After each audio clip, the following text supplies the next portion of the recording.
नमस्कार महाराष्ट्र। वीर शिवाजी महाराज की पेशवाई भूमि पुणे को नमन करते हुए आज सभी के समक्ष आज के विषय पर अपना मत रखना चाहूँगी।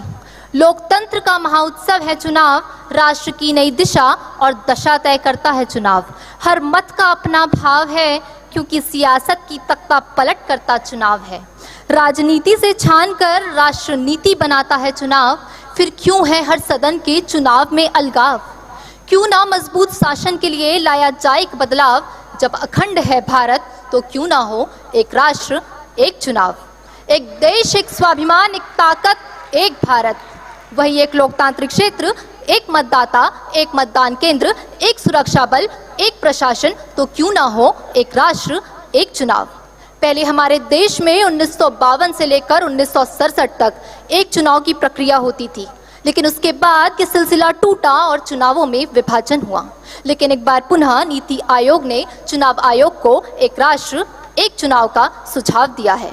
चुनाव आयोग के आंकड़ों के मुताबिक एक चुनाव का खर्च लगभग 4,500 करोड़ रुपयों का होता है।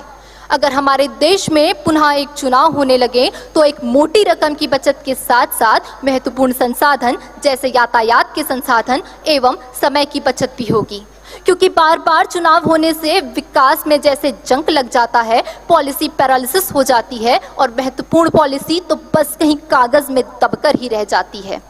चाणक्य जी ने कहा था, किसी भी राष्ट्र का उदय और अस्त एक शिक्षक के हाथ में होता है, परंतु दुर्भाग्य हमारे देश के शिक्षक इन चुनावी व्यवस्थाओं में इतने व्यस्त होते हैं कि वो सारा समय बच्चों की शिक्षा पर न देकर इन चुनावी व्यवस्थाओं में देते हैं।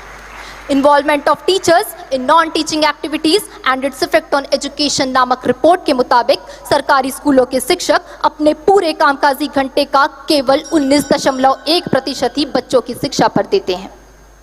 अगर हमारे देश में पुनः एक चुनाव होने लगे तो हमारे देश के शिक्षक ज़्यादा से ज़्यादा समय बच्चों की शिक्षा पर दे पाएंगे।